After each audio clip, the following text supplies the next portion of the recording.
વિદ્યાર્થી મિત્રો, પૂજા વિદ્યાલય ઓનલાઈન શિક્ષણમાં આપનું હાર્દિક સ્વાગત છે.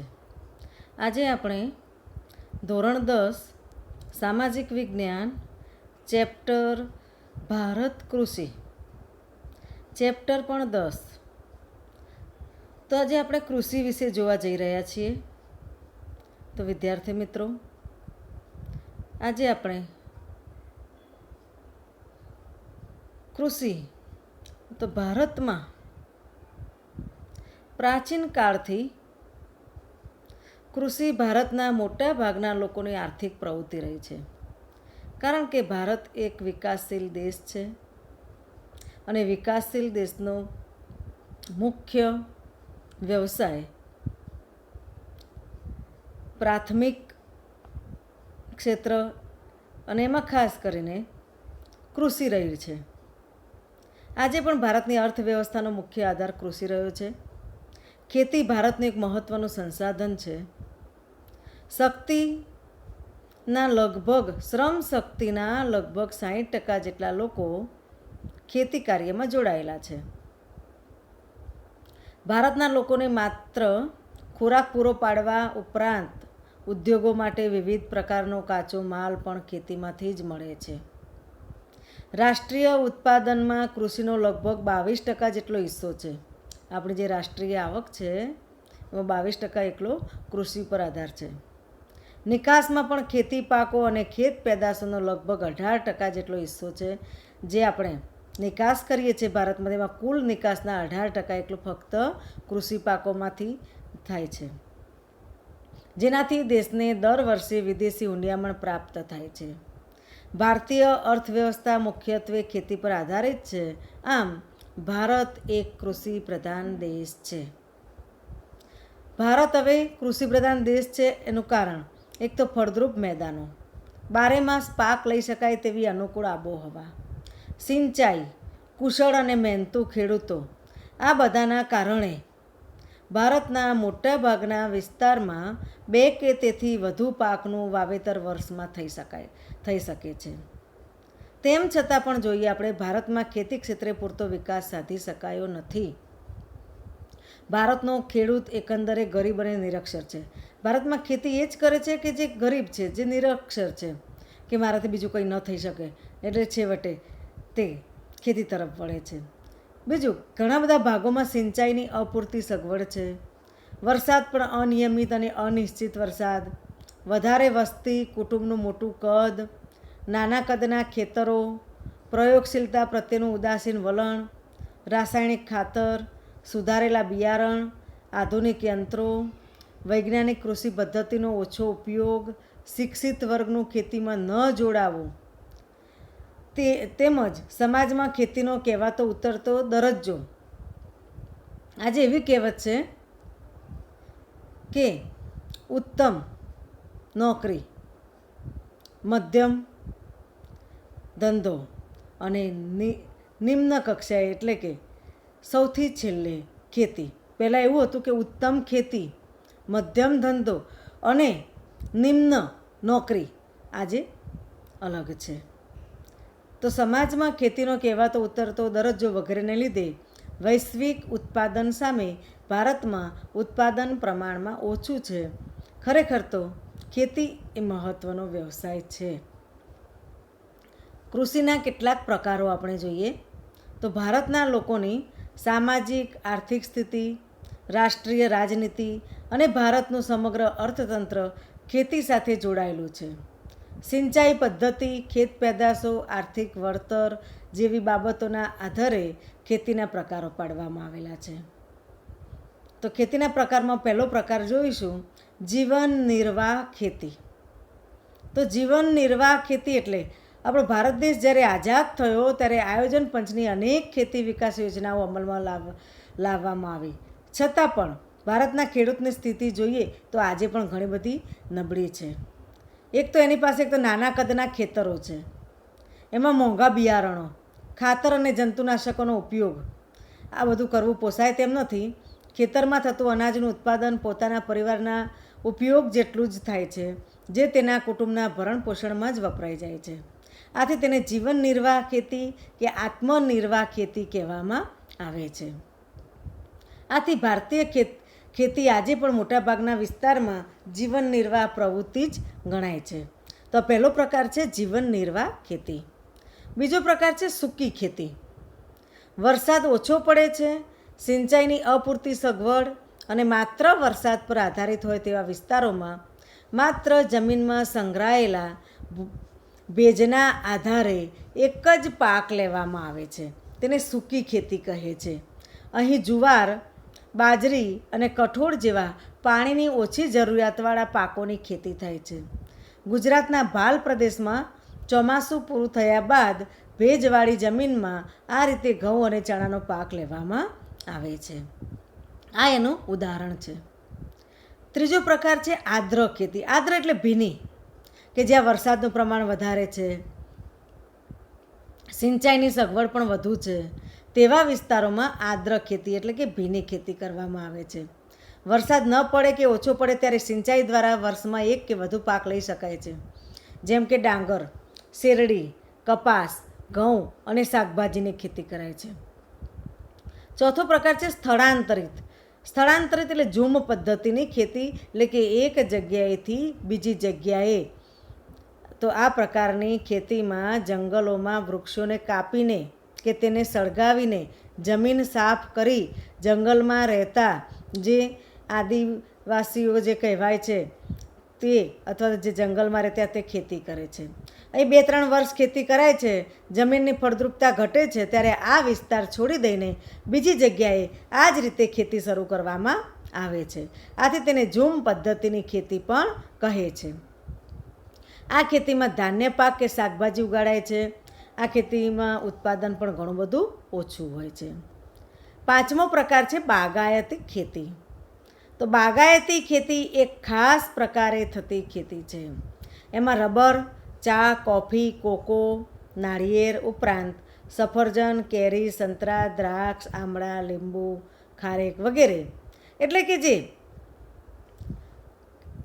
સારી રીતે માવજત કરીને, ખૂબ જ માવજત કરી ખેતી કરવામાં આવે છે. આ પ્રકારની ખેતીમાં મૂડીરોકાણ, કુશળતા, તકનીકી જ્ઞાન, યંત્રો, ખાતર, સિંચાઈ, પરિરક્ષણ, સંગ્રહણ અને પરિવહનની પર્યાપ્ત સુવિધા પણ હોવી જરૂરી છે. છેલ્લો પ્રકાર છે સઘન ખેતી. જ્યાં સિંચાઈની સુવિધા વધી છે, ત્યાં રાસાયણિક ખાતરો, કીટનાશકો એટલે કે જંતુનાશક દવાઓ, વિવિધ પ્રક્રિયામાં યંત્રોનો વ્યાપક ઉપયોગ, ખેતીમાં યંત્રીકરણ આવી ગયું છે. આ પ્રકારે થતી ખેતીને સઘન ખેતી કહે. એટલે બધા જ પ્રકારની જ્યાં સગવડ હોય એવા પ્રકારની ખેતીને સઘન ખેતી કહે છે. આ પ્રકારની ખેતીમાં રોકડિયા પાકોનું વાવેતર વધારે કરાય છે. અહીં હેક્ટર દીઠ ઉત્પાદનમાં ખૂબ જ વધારો થયેલ છે અને આ પ્રકારની ખેતી હેઠળનો વાવેતર વિસ્તાર સતત વધતો જાય છે. આ ખેતીમાં આર્થિક વળતરને મહત્ત્વ અપાતું હોવાથી તેને વ્યાપારી ખેતી પણ કહે છે. હવે આપણે જોઈશું આ 6 પ્રકાર જોયા બાદ આ કૃષિ પદ્ધતિના ખેતા કઈ રીતે ભારતમાં ખેતી થાય છે તે જોયું. હવે કૃષિ પદ્ધતિઓ. તો ભારતમાં સજીવ ખેતી, ટકાઉ ખેતી અને મિશ્ર ખેતી, આ પ્રકારે વિવિધ ખેત પદ્ધતિઓ પ્રચલિત છે. સજીવ ખેતી એટલે કે રાસાયણિક ખાતર અને કીટનાશકોનો વપરાશ જે થઈ રહ્યો હતો તેનાથી રસાયણોની નુકસાનકારક અસરો પણ ધીરે ધીરે વર્તાવા લાગી. અનાજ, શાકભાજી અને ફળોમાં રસાયણ અને જંતુનાશકોની હાજરીને લીધે લોકોના સ્વાસ્થ્ય પર તેની વિપરીત અસર થઈ. પર્યાવરણ પર પણ વધારે નુકસાન થયું. જમીનની ઉત્પાદકતા અને ફળદ્રુપતા ઘટવા લાગ્યા, જેના કારણે લાંબા સમય પછી આ જમીનમાંથી પાકનું ઉત્પાદન અને ગુણવત્તા બંને ઘટી ગયા. આથી સજીવ ખેતી એટલે ખેતીની એવી પદ્ધતિ જેમાં યુરિયા કે બીજા કોઈપણ પ્રકારના રાસાયણિક ખાતરો અને જંતુનાશકોનો ઉપયોગ કરવામાં આવતો નથી, પરંતુ પાકના પોષણ માટે છાણિયું ખાતર, અળસિયાનું ખાતર, કમ્પોસ્ટ ખાતર વગેરે, પાક સંરક્ષણ માટે અને ગૌમૂત્ર, લીમડાનું દ્રાવણ, છાશ આ બધું જંતુનાશક તરીકે વાપરવામાં આવે છે. તો આ પ્રકારની ખેતીની પદ્ધતિને સજીવ ખેતી કહે છે, એટલે કે જૈવિક ખેતી પણ કહે છે. તો એની પેદાશો પણ પોષણયુક્ત હોય છે. એમાં કુદરતી સ્વાદ, આજે આપણે શબ્દ કેટલી વાર સાંભળીએ કે ઓર્ગેનિક છે. ઓર્ગેનિક ખેતી જે શબ્દ આપણે સાંભળીએ છીએ તે જ આ જૈવિક ખેતી, તે જ આ સજીવ ખેતી. એમાં કુદરતી સ્વાદ, મીઠાશ અને સોડમ હોય છે. તેમાં વધુ ખનિજ, વિટામિન અને જીવનશક્તિ આપતા તત્વો હોય છે. જૈવિક ખેત પેદાશોની અત્યારે ખૂબ જ માંગ છે, એટલે ખેડૂતોને વળતર પણ સારું મળે છે. એટલે કે આપણે જૈવિક શબ્દ વાપરીએ ત્યારે તેનો ભાવ વધી જતો હોય છે અને વસ્તુ લેવા માટે ઘણી બધી વાર ઘણા લોકો તેમાં પડાપડી પણ કરતા હોય છે.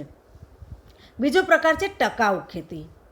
તો આ ખેતીમાં જમીનની ફળદ્રુપતા લાંબા સમય સુધી જળવાઈ રહે તે માટે પાકની ફેરબદલી કરવી. એટલે કે એકના એક પાક ન વાવવો, પરંતુ તેમાં પાક વારંવાર બદલવો. કે એકવાર કપાસ વાવ્યો હોય તો ફરીવાર તેની અંદર ડાંગર વાવવી કે કોઈ કઠોળ વાવવું. પોષણ માટે રાસાયણિક ખાતરનો જરૂરિયાત પૂરતો જ ઉપયોગ કરવો અને કીટ અને નીંદણ નિયંત્રણ માટે જંતુનાશકોને બદલે જૈવિક નિયંત્રક, જળ સંરક્ષણ વગેરે બાબતની વિશેષ કાળજી લેવામાં આવે છે. ત્રીજો પ્રકાર છે મિશ્ર ખેતી. તો ખેતીની સાથે સાથે પશુપાલન, મરઘા બતકા ઉછેર, મધમાખી અને મત્સ્ય ઉછેર જેવી પ્રવૃત્તિ કરવામાં આવે છે. હવે આપણે જોઈએ કે ભારતમાં કઈ કઈ કૃષિ પેદાશો થાય છે. તો ભારતમાં 3 ઋતુ છે આબોહવાની: શિયાળો, ઉનાળો અને ચોમાસું. તો 3 ઋતુમાં 3 પ્રકારના પાક થાય છે. તો જે ચોમાસામાં જે પાક થાય છે તેને ખરીફ પાક, શિયાળામાં થતા પાકને રવિ પાક અને ઉનાળામાં થતા પાકને જાયદ પાક કહેવામાં આવે છે. વિદ્યાર્થી મિત્રો યાદ રાખજો, ચોમાસામાં કયા પાક લેવાય છે. તો ચોમાસામાં પાક જે લેવાય છે તે લગભગ જૂન જુલાઈથી શરૂ કરી, એટલે કે ચોમાસું લગભગ જૂન મહિનાથી બેસે છે, તો જૂનથી જુલાઈથી શરૂ થાય છે અને ઓક્ટોબર, નવેમ્બર એટલે દિવાળી સુધી તે પાક થતો હોય છે. લગભગ તેમાં ખાસ કરીને ડાંગર, મકાઈ, જુવાર, બાજરી, કપાસ, તલ, મગફળી અને મગ, મઠ વગેરે તે પાકો થતા હોય છે. જુઓ, આની અંદર ક્યાંય ઘઉં કે ચણા કે પાક નથી. તો એ પાક જે છે, ઘઉં, ચણા, જવ, સરસવ, રાયડો, અળસી, વરિયાળી, તો આ પાક જે છે તે શિયાળુ પાક છે. તો શિયાળામાં લેવામાં આવતા પાકને રવિ પાક, જે પાક ઓક્ટોબર, નવેમ્બરથી એટલે કે દિવાળી બાદથી શરૂ થઈ માર્ચ, એપ્રિલ સુધી તે શિયાળુ પાક લેવામાં આવે છે, જેમાં ઘઉં, ચણા, જવ, સરસવ, રાયડો, અળસી વગેરે પાક લેવાય છે. જ્યારે ઉનાળામાં લેવામાં આવતા પાકને જાયદ પાક કહે છે, જે માર્ચ મહિનાથી શરૂ કરી જૂન મહિના સુધીનો તેનો સમયગાળો હોય છે, જેમાં ઉનાળાની અંદર સિંચાઈથી ડાંગર, મકાઈ, મગફળી, તલ, બાજરી, તરબૂચ, કાકડી, શક્કરટેટી જે પાક લેવામાં આવે છે. તો આ જે પાક છે લગભગ ઉનાળામાં સિંચાઈ જ્યાં સિંચાઈની સગવડ હોય ત્યાં તે પાક લેવામાં આવે છે. મુખ્ય કૃષિ પાક. તો ભૌગોલિક પરિસ્થિતિ, આબોહવા, જમીનની વિવિધતા અને વરસાદના પ્રમાણમાં રહેલી ભિન્નતાને કારણે ભારતના જુદા જુદા ભાગોમાં વિવિધ પ્રકારના પાકોનું વાવેતર કરવામાં આવે છે. તો આમ આપણે જોઈએ કે કૃષિ પાક ભારતની અંદર લગભગ ભારતની આબોહવા વિવિધતા ભરેલી છે. એના કારણે ભારતમાં જોઈએ તો બધા જ પ્રકારના ધાન્ય પાક, બધા જ પ્રકારના કઠોળ, તેલીબિયાં, પીણા એટલે કે ચા, કોફી, કોકો જેવા રોકડિયા પાક કે જે વેચીને તરત જ તેમાંથી પૈસામાં તેનું રૂપાંતર કરી શકાય તેવા ઔષધીય મસાલા પાક એ પણ ભારતમાં સારા એવા થાય છે. ફળો, શાકભાજી બધા જ પ્રકારના કૃષિ પેદાશો ભારતમાં થાય છે. તો લગભગ ધાન્ય પાક જોઈએ તો કુલ વાવેતર વિસ્તારના, વિદ્યાર્થી મિત્રો યાદ રાખજો, 75% વિસ્તારમાં ધાન્ય પાકની ખેતી થાય છે. 25% જ બીજા પાક થાય છે, 75% એકલા ધાન્ય પાક થાય છે. કુલ ઉત્પાદનના આશરે 50% ઉત્પાદન ધાન્ય પાકમાંથી મળે છે. તો ધાન્ય પાકમાં સૌથી મહત્ત્વનો પાક આપણે સૌથી પહેલાં જોઈશું ડાંગર. તો ડાંગર એ આપણો સૌથી મહત્ત્વનો પાક ધાન્ય પાક છે. વિશ્વની સૌથી મોટાભાગની વસ્તી અને ભારતની લગભગ અડધી વસ્તી ખોરાકમાં ચોખાનો વપરાશ કરે છે. ડાંગરના ઉત્પાદનમાં વિશ્વમાં ચીન પછી ભારત બીજા ક્રમે આવે છે. ભારતના કુલ વાવેતર વિસ્તારના ચોથા ભાગ ઉપર એકલો ડાંગર રોપવામાં આવે છે. ડાંગર એ ઉષ્ણકટિબંધીય પાક છે, એટલે કે ચોમાસામાં અને તેને ગરમી પણ જોઈએ છે. તો આમ ગરમ અને ભેજવાળી આબોહવા લગભગ લઘુત્તમ 20°C તાપમાન, નદીઓના કાંપની ફળદ્રુપ જમીન અને 100 સેન્ટીમીટર કે તેથી વધુ વરસાદ તેને જરૂરી છે. જ્યાં ઓછો વરસાદ પડે છે ત્યાં સિંચાઈ દ્વારા તે પાક લેવામાં આવે છે. ડાંગરની ખેતીમાં માનવ શ્રમની વધુ જરૂરિયાત રહે છે. તો ડાંગર ભારતની અંદર જ્યારે આપણે બતાવવાની આવે કે ડાંગર ક્યાં વધારે થાય છે નકશામાં, તો આપણે પશ્ચિમ બંગાળ યાદ રાખીશું. પશ્ચિમ બંગાળમાં સૌથી વધારે, ત્યારબાદ ક્રમશઃ તમિલનાડુ, આંધ્રપ્રદેશ, તેલંગાણા વગેરે રાજ્યોમાં તે લેવાય છે. ગુજરાતમાં પણ દક્ષિણ ગુજરાતમાં ખાસ કરીને સુરત, તાપી, પંચમહાલ, અમદાવાદ, ખેડા, આણંદ, વલસાડ વગેરે જિલ્લામાં ડાંગરનું વાવેતર થાય છે. ડાંગર એ પાણીની વધુ જરૂરિયાતવાળો પાક છે. ખેતરમાં સતત પાણી ભરી રાખવાના લીધે ફુવારા પદ્ધતિ સિંચાઈ કરીને પણ ઓછા પાણીથી પણ ડાંગરનો પાક આજે લેવામાં આવે છે. બીજો પાક છે ઘઉં. આપણા ભારત દેશનો મહત્ત્વનો ધાન્ય પાક ડાંગર પછી ઘઉં આવે છે. ભારતની 1/3 ખેતી પર એટલે કે ત્રીજા ભાગની જમીન ઉપર ઘઉંની ખેતી કરવામાં આવે છે. ઉત્તર પશ્ચિમ ભાગમાં વસતા લોકોનો મુખ્ય ખોરાક આપણે ઉપર જોઈએ ઉત્તર પ્રદેશથી લઈ આપણા ગુજરાત સુધી તો ઘઉં છે. સમશીતોષ્ણ કટિબંધીય રવિ પાક છે કે આપણા ઘરમાં પણ જુઓ ભારતની ગુજરાતમાં કે જ્યારે ઘઉંની સિઝન આવે ત્યારે ઘઉં સૌથી વધારે ઘરમાં ભરાતા હશે. વિદ્યાર્થી મિત્રો, તમારા ઘરની અંદર પણ તમે જોતા હશો. ઘઉંના પાક માટે કાળી કે ફળદ્રુપ ગોરાળું જમીન, 75 સેન્ટીમીટર વાર્ષિક વરસાદ, સિંચાઈની મદદથી ઓછા વરસાદવાળા ભાગમાં પણ ઘઉં ઉગાડવામાં આવે છે. 100 સેન્ટીમીટરથી વધુ વરસાદવાળા વિસ્તારોમાં ઘઉંનું વાવેતર થઈ શકતું નથી. ઘઉંની ખેતીમાં યાંત્રિકરણ થયું હોવાથી શ્રમિકોની જરૂર ઓછી પડે છે અને હરિયાળી ક્રાંતિ આવ્યા બાદ ઘઉંનું ઉત્પાદન ભારતમાં લગભગ બમણું થઈ ગયું છે. ખાસ કરીને ઘઉંની ખેતી પંજાબ, હરિયાણા, પશ્ચિમી ઉત્તર પ્રદેશમાં થાય છે. આપણે જ્યારે ઘઉંનું ઉત્પાદન નકશામાં બતાવવાનું હોય ત્યારે આપણે પંજાબ યાદ રાખીશું. ગુજરાતમાં પણ આપણે ભાલ પ્રદેશની અંદર ભાલ વિસ્તારમાં ભાલિયા ઘઉં થાય છે. ત્યાં જે ચોમાસામાં વરસાદ થાય એના ભેજના કારણે એ ભેજથી આ ભાલિયા ઘઉં ઉગાડવામાં આવે છે. તો આમ મહેસાણા, રાજકોટ, જૂનાગઢમાં પણ ઘઉંની સારી એવી ખેતી થાય છે. તો ઘઉંના લોટમાંથી આપણે જોઈએ કે ઘણી બધી વસ્તુઓ, રોટલી, ભાખરી, સેવ, પૂરી, શીરો, લાપસી, લાડુ, સુખડી, પાઉં, કેક, બિસ્કિટ વગેરે ચીજ વસ્તુઓ બને છે. આથી અનાજ બીજા બધા અનાજ કરતાં ઘઉંમાં પણ પૌષ્ટિક તત્વો વધારે છે. તેથી ઘઉંને અનાજનો રાજા ગણાય છે. ખ્યાલ આવે વિદ્યાર્થી મિત્રો?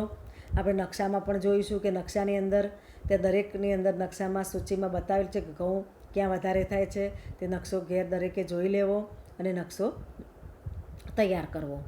બીજા જે આપણે જાડા ધાન્ય જોઈએ તો જુવાર, બાજરી, મકાઈ, જવ એ ભારતમાં ઉગાડવામાં આવતા મુખ્ય જાડા ધાન્ય છે. તો જુવાર, ડાંગર અને ઘઉં પછી જુવાર એ ભારતમાં સૌથી વધુ ઉત્પાદન થતું ધાન્ય છે. દક્ષિણના ઉચ્ચ પ્રદેશમાં સૂકા અને ઓછા વરસાદવાળા વિસ્તારોમાં આ પાકનું વિશાળ પ્રમાણમાં વાવેતર કરાય છે. જુવાર ખરીફ અને રવિ પાક છે, એટલે કે ચોમાસામાં અને શિયાળામાં બંને સમય લઈ શકાય છે. એને 25 થી 30°C તાપમાન અને 50 સેન્ટીમીટર જેટલો વરસાદ હોય, કાળી અને ગોરાળું જમીન હોય તો એને અનુકૂળ ગણાય છે. આપણે જ્યારે જુવાર માટે નકશામાં બતાવવું હોય ત્યારે આપણે મહારાષ્ટ્ર યાદ રાખીશું. મહારાષ્ટ્રમાં જુવાર, રાબા, રાજસ્થાનમાં બાજરી અને એટલે કે મધ્યપ્રદેશમાં મકાઈ, આ 3 આપણે રાજ્યો યાદ રાખીશું જાડા ધાન્યો માટે. તો બાજરી એ શ્રમજીવીઓનું ધાન્ય છે જે રેતાળ હલકી જમીનમાં પણ સારી રીતે ઉગે છે. રાજસ્થાન, ગુજરાત, ઉત્તર પ્રદેશ, મહારાષ્ટ્ર એટલે આપણે રાજસ્થાન એમાં યાદ રાખીશું. મકાઈ એ પણ ધાન્ય ખરીફ પાક છે. ડાંગર અને ઘઉં પછી વિશ્વમાં મકાઈનું સૌથી વધુ વાવેતર થાય છે. મકાઈનો પાક ડુંગરાળ વિસ્તારોમાં સૌથી વધારે થાય છે અને ત્યાંના લોકોનો મુખ્ય ખોરાક પણ છે. મકાઈમાં મુખ્યત્વે સ્ટાર્ચ, તેલ, પ્રોટીન, બાયોફ્યુઅલ જેવા ઘટકો હોવાથી ઔદ્યોગિક પેદાશમાં તેનો ઉપયોગ વધી રહેલો છે. આ ઢોળાવવાળી, કાળી, કઠણ, પથરાળ અને પાણીના નિતારવાળી જમીન માફક આવે છે તેને. તો પશુ આહાર, ધાણી અને મકાઈના તેલનો આજે ઉપયોગ વધી રહેલો છે. તો મકાઈ આપણે જોઈએ રાજસ્થાન, ઉત્તર પ્રદેશ, બિહાર, મધ્યપ્રદેશ, પંજાબ, જમ્મુ કાશ્મીર, હિમાચલ પ્રદેશ, કર્ણાટક અને આંધ્રપ્રદેશમાં સૌથી વધારે થાય છે. આપણા ગુજરાતમાં પણ પંચમહાલ, દાહોદ, સાબરકાંઠા અને અરવલ્લીમાં મકાઈનું વધુ વાવેતર થાય છે. તો મકાઈ માટે આપણે મધ્યપ્રદેશ યાદ રાખીશું. દરેકે એક રાજ્ય યાદ રાખવાનું છે અને નકશામાં તેને બતાવવાનું છે. કઠોળ. શાકાહારી લોકો માટે કઠોળ એ પ્રોટીનનો મુખ્ય સ્ત્રોત છે. તુવર, મગ, ચણા, વટાણા, વાલ, મઠ, અડદ કે જેમાં પ્રોટીન વધારે હોય છે. જે લોકો માંસાહારી નથી તેમને માટે તેમાં પ્રોટીનના કારણે આ જે પાક છે, જે કઠોળ છે, એ કઠોળ મહત્ત્વનું છે. વધુ વરસાદવાળા વિસ્તારો સિવાય જ્યાં ઓછો વરસાદ પડે છે ત્યાં કઠોળનું વાવેતર થાય છે. ભારતમાં મધ્યપ્રદેશ, રાજસ્થાન, ઉત્તર પ્રદેશ, મહારાષ્ટ્ર, ઓડિશા, બિહાર, આંધ્રપ્રદેશ મુખ્ય ઉત્પાદક રાજ્યો છે. ગુજરાતમાં પણ તુવરનું વડોદરા જિલ્લામાં, મગ, મઠ કચ્છ જિલ્લામાં અને અડદનું પાટણ જિલ્લામાં સૌથી વધુ વાવેતર થાય છે. આમ કઠોળના પાક દ્વારા નાઇટ્રોજનનું જમીનમાં પુનઃસ્થાપન થાય છે. જે જમીનમાં નાઇટ્રોજનની જરૂર હોય છે તે એના દ્વારા આપણને મળી રહે છે.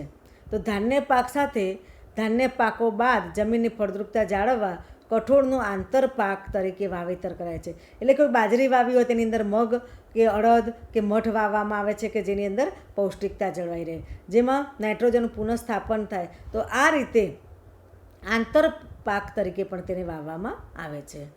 હવે આપણે જોઈશું ગુજરાતમાં. તો ગુજરાતમાં વવાતા તુણ ધાન્ય પાકો, એટલે તુણ એટલે કે જે આપણે બંટી જે કહીએ છીએ અથવા તો રાગી કહીએ છીએ અથવા તો જેને ચણો કહેવામાં આવે છે. તો આવા બધા જે તુણ ધાન્ય કહેવાય એમાં રાગી કે જેને આદિવાસી જેને નાગલી કહે છે, તો એ એક મોખરાનું સ્થાન ધરાવે છે. તો આ નાગલી એ ડુંગરાળ પ્રદેશમાં વસતા આદિવાસીઓનો મુખ્ય ખોરાક છે.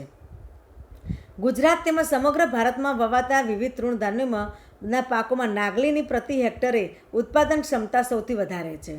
એટલે કે એને વાવો તો એની અંદર સારામાં સારું એવું પાકે છે. એને અંગ્રેજીમાં ફિંગર મિલેટ અથવા તો આફ્રિકન મિલેટ અને ગુજરાતીમાં જેને બાવટાના નામથી પણ ઓળખવામાં આવે છે. તો નાગલી પોષક તત્વોથી ભરપૂર તૃણ ધાન્ય પાક છે. આ દાણામાં પ્રોટીન, ખનિજ તત્વ અને વિટામિનનું પ્રમાણ વિશેષ જોવા મળે છે. નાગલીમાં રેસાની માત્રા વધારે હોવાથી ડાયાબિટીસ અને હૃદયરોગના દર્દીઓ માટે ખૂબ લાભકારક છે.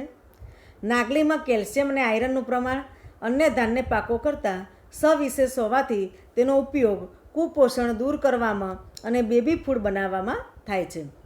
નાના બાળકો હોય તેને આ રાગીનો શીરો બનાવીને ખવડાવવામાં આવતો હોય છે.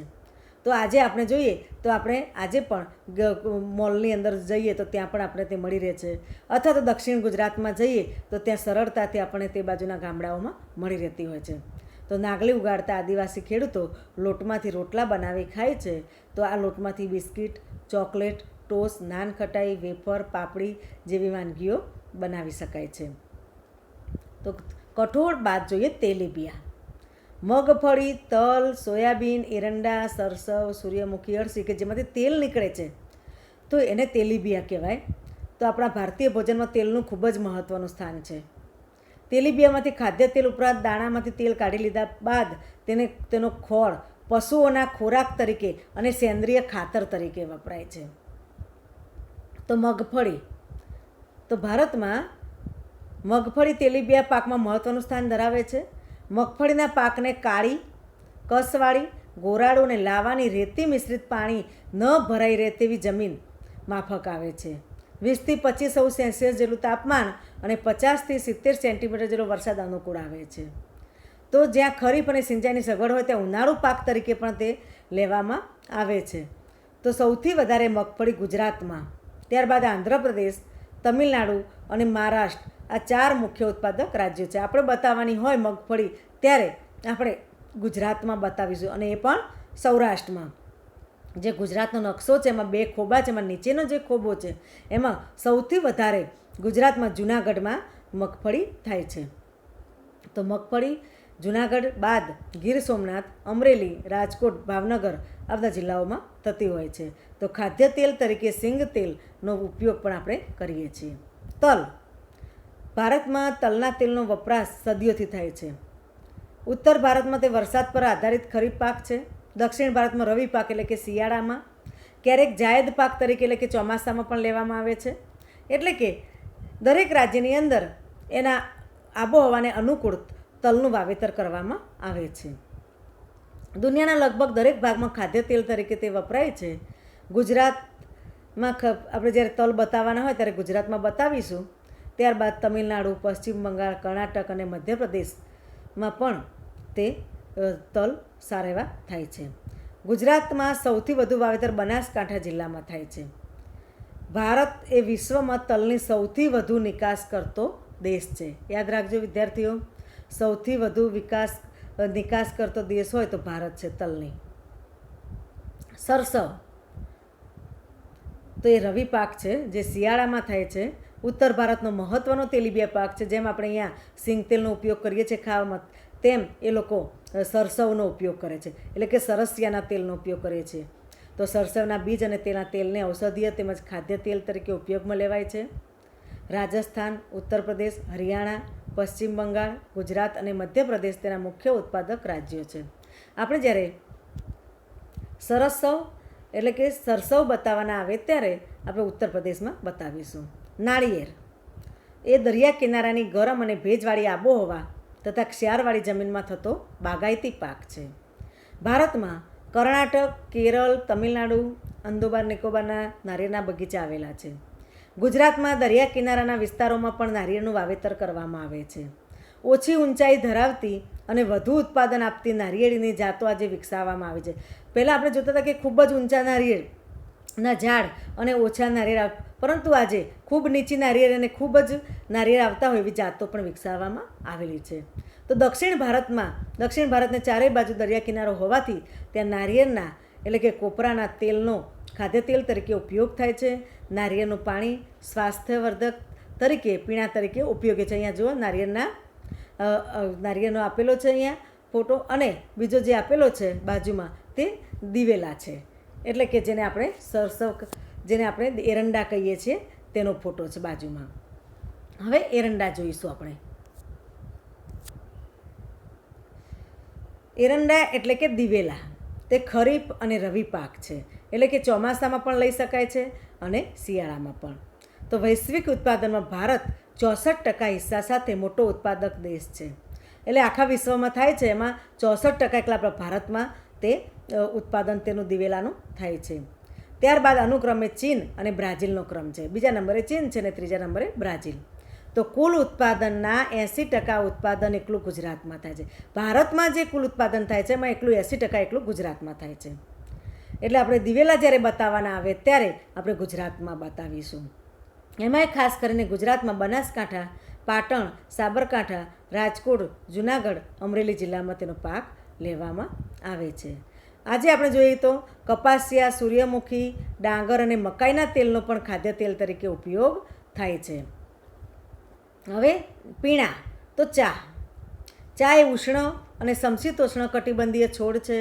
તેના છોડના પાંદડા અને કૂપળોને પ્રક્રિયા કરી તેની ચાની ભૂકી કે પત્તીનો પીણા તરીકે ઉપયોગ થાય છે. ચીન પછી ભારત ચાનું સૌથી વધુ ઉત્પાદન કરે છે, એટલે પહેલો નંબર ચીનનો છે, બીજા નંબરે ભારતનો છે. શ્રીલંકા, ચીન અને ભારત ચાની નિકાસ કરતા મુખ્ય દેશો છે. ચાના પાક માટે પાણી સહેલાઈથી વહી જાય તેવી ઢોળાવવાળી અને લોહ તત્વવાળી જમીન, 20 થી 30° તાપમાન, 200 સેન્ટીમીટર સુધીનો વરસાદ, વર્ષભર ઝાપટા રૂપે વરસતો રહેવો જરૂરી છે. તો ભારતમાં જ્યારે આપણે ચા બતાવવાની આવે નકશામાં ત્યારે આપણે અસમ યાદ રાખીશું. ત્યારબાદ પશ્ચિમ બંગાળ, ઉત્તરાખંડ, ઉત્તર પ્રદેશ, તમિલનાડુ અને કર્ણાટકમાં તે થાય છે. અસમ અને પશ્ચિમ બંગાળ દેશની 75% એકલી ચાનું ઉત્પાદન કરે છે. ચાના છોડ પરથી પત્તીઓને કુશળતાપૂર્વક ચૂંટવામાં આવે છે અને તેમાંથી ચાની પ્રોસેસ કરવામાં આવે છે. બીજા નંબરનું પીણું છે કોફી. કોફીના પાકને પહાડી ઢોળા ઉપર સૂર્યનો સીધો તડકો ન પડે તે રીતે કોઈ મોટા વૃક્ષની છાયામાં ઉછેરવામાં આવે છે. કોફીના પાકને 150 થી 200 સેન્ટીમીટર જેટલો વરસાદ અને 15 થી 28° જેટલું તાપમાન અને પર્વતીય ઢોળાવવાળી જમીન અનુકૂળ આવે છે. તો અહીંયા કોફીની ખેતી બતાવેલી છે. અહીંયા કોફી આપણને અહીંયા જોવા મળે છે. જમીન અનુકૂળ ભારતમાં કર્ણાટક, કેરળ અને તમિલનાડુમાં કોફી વધારે થાય છે. એમાં આપણે કોફી માટે યાદ રાખવાનું છે કે કોફી કર્ણાટકના કુર્ગ પ્રદેશમાં થાય છે. એટલે કે કોફી કર્ણાટક અને કુર્ગ. સૌથી વધારે કુર્ગ પ્રદેશ કોફીના વધુ ઉત્પાદન માટે જાણીતો છે. એટલે આપણે કોફી જ્યારે બતાવવાની આવે ત્યારે આપણે કર્ણાટક નામના રાજ્યમાં બતાવીશું. કોફીના ફળને એકઠા કરીને તેના બીજ કાઢી તેને પ્રક્રિયા કરી દળીને તેનો પીણા તરીકે ઉપયોગ થાય છે. ત્રીજું પીણું છે કોકો. કોકો વૃક્ષના ફળના બીજમાંથી કોકો તૈયાર કરવામાં આવે છે. કોકો એ પેય પદાર્થ છે, એટલે પીવાનો. તેમાંથી ચોકલેટ પણ બનાવવામાં આવે છે. તેને ગરમ અને ભેજવાળી આબોહવા અને વધુ વરસાદની જરૂર પડે છે. આફ્રિકન દેશો તેના મુખ્ય ઉત્પાદકો છે. કોકોનું ભારતમાં કેરળ, કર્ણાટક એટલે કે નીચેનો જે દક્ષિણ ભારતનો ભાગ છે, આંધ્રપ્રદેશ અને તમિલનાડુમાં વાવેતર અને ઉત્પાદન આજે વધી રહ્યું છે. એટલે આપણે જ્યારે બતાવવાનું આવે ત્યારે કોકો કેરળમાં બતાવીશું. હવે રોકડિયા પાક. રોકડિયા પાક એટલે જે પાક આપણે વાવ્યો હોય અને તૈયાર થાય ત્યારે બજારમાં વેચીને તરત જ પૈસામાં રૂપાંતર કરી શકાય, એને રોકડિયા પાક કહેવાય. કારણ કે એને ઘરમાં એની કોઈ ખાસ રોજે રોજ જરૂર પડતી નથી. જેમ ધાન્ય, કઠોળ એ બધાનો આપણે રોજ ઉપયોગ કરી શકીએ અને ઘરમાં રાખી શકીએ લાંબો સમય. આ પાકને આપણે તરત વેચી દેવો પડે છે. તો કપાસ ખરીફ પાક છે, એટલે કે ચોમાસામાં. ભારત અને ગુજરાતમાં મુખ્ય રોકડિયા પાક તરીકે કપાસ અગત્યનું સ્થાન ધરાવે છે. વિશ્વ સ્તરે ભારત કપાસના ઉત્પાદન, વપરાશ અને નિકાસમાં બીજા ક્રમે છે. કપાસના છોડ પરથી રૂનું ઉત્પાદન મેળવવામાં આવે છે. એટલે કે કપાસના છોડ ઉપર એક ઝીંડવું આવે છે અને એમાંથી રૂ ખેંચી કાઢી રૂ ભારતમાં સફેદ સોના તરીકે ઓળખાય છે. કપાસિયાનું તેલ ખાદ્ય તેલ તરીકે અને કપાસિયાનું તેલ કાઢ્યા બાદ અને તેનો ખોળ દુધાળા પશુઓના દાણ તરીકે વપરાય છે. કપાસને લાંબો સમય ભેજ સંગ્રહી શકે તેવી લાવાની કાળી અને ખનિજ દ્રવ્યવાળી જમીન, ગરમ અને ભેજવાળી આબોહવા, જે 20 થી 35°C તાપમાન અને 30 થી 70 સેન્ટીમીટર વરસાદ અનુકૂળ આવે છે.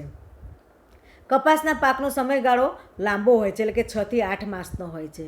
કપાસના પાકને હિમ એટલે કે શિયાળામાં ખૂબ ઠંડી પડે ત્યારે હિમ પડે ત્યારે તેનાથી નુકસાન થાય છે. ભારતમાં કપાસનું ઉત્પાદન સૌથી વધારે ગુજરાતમાં છે. એટલે આપણે જ્યારે નકશામાં બતાવવાનું આવે ત્યારે ગુજરાતમાં બતાવીશું, અને એ પણ આપણે દક્ષિણ ગુજરાતમાં. અને આ જે એને કાનમ પ્રદેશ પણ એટલે કે ભરૂચ જિલ્લો જે છે ત્યાં કપાસ ખૂબ થાય છે, તો એને કાનમ પ્રદેશ પણ કહેવામાં આવે છે. તો ગુજરાતના ખેડૂતોએ બીટી કપાસના બિયારણને અપનાવી લીધું છે. આજે બીટી કપાસ કે જેનું વાવેતર વિસ્તાર એનું ઉત્પાદન વધારે આપે છે અને ગુણવત્તા પણ સારી છે. તો કુલ ઉત્પાદન તથા ગુણવત્તામાં ગુજરાત રાજ્ય સમગ્ર રાજ્ય દેશમાં પ્રથમ ક્રમે છે. ગુજરાતમાં સુરેન્દ્રનગર, રાજકોટ, વડોદરા, અમદાવાદ, સાબરકાંઠા, મહેસાણા, બોટાદ, ભરૂચ એટલે લગભગ ગુજરાતની અંદર બધા જ જિલ્લાઓમાં કપાસનું વાવેતર થાય છે. તો આમ અહીંયા નકશાની અંદર આપણે જોઈશું કે શણ, શેરડી અને કપાસ એનું વાવેતર ક્યાં ક્યાં થાય છે ત્યાં તે આપેલું છે. તો શેરડી ભારતનો એક મુખ્ય પાક છે.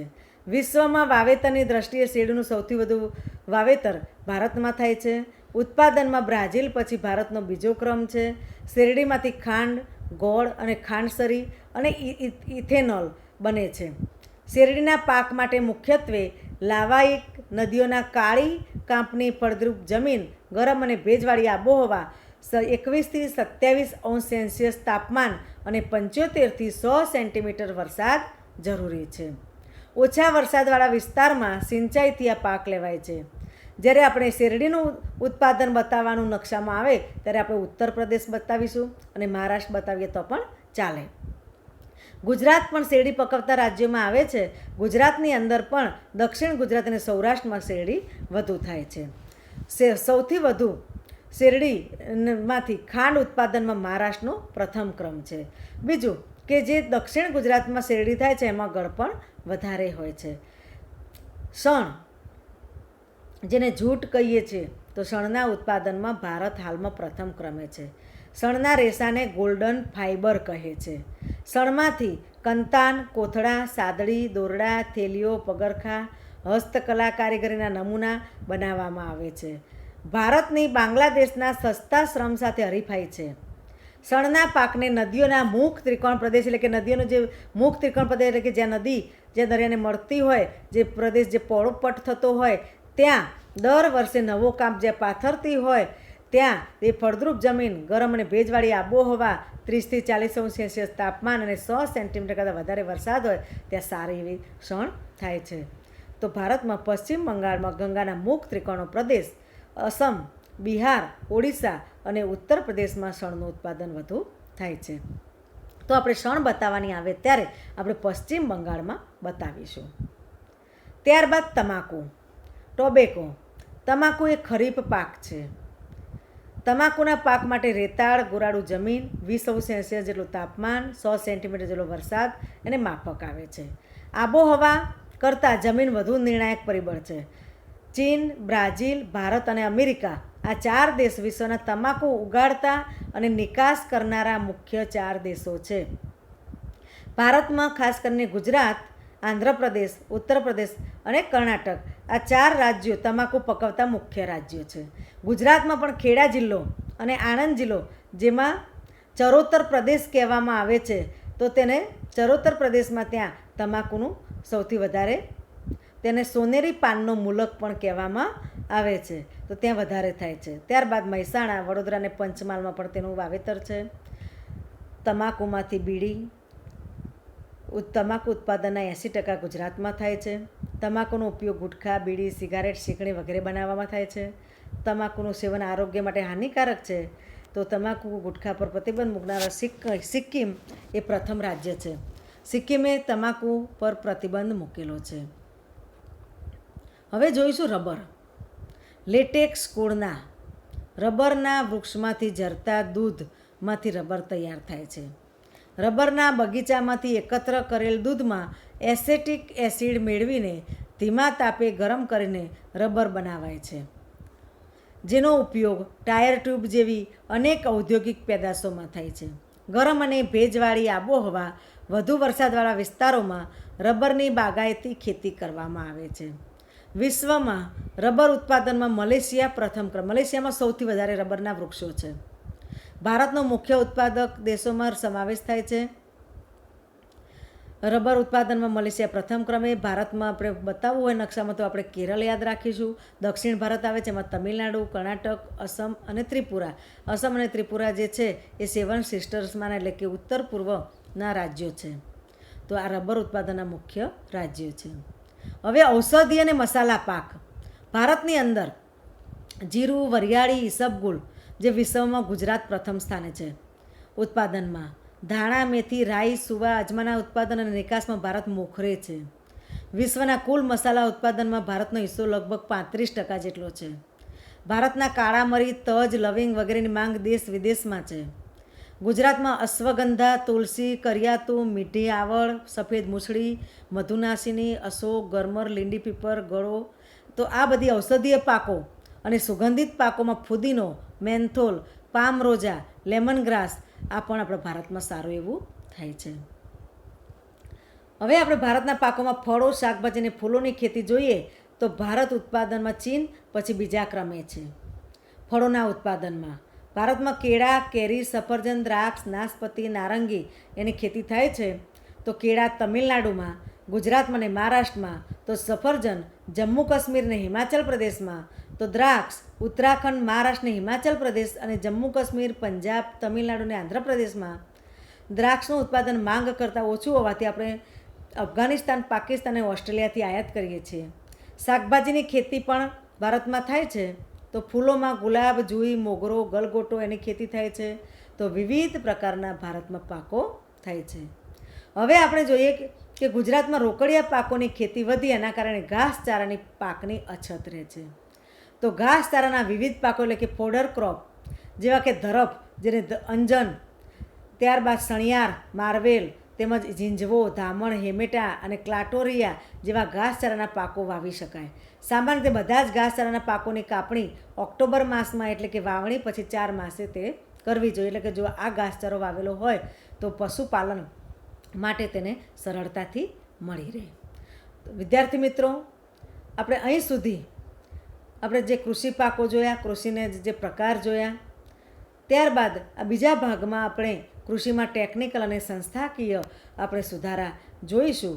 તો અહીંયા આપણે પૂરું કરીએ છીએ. અસ્તુ.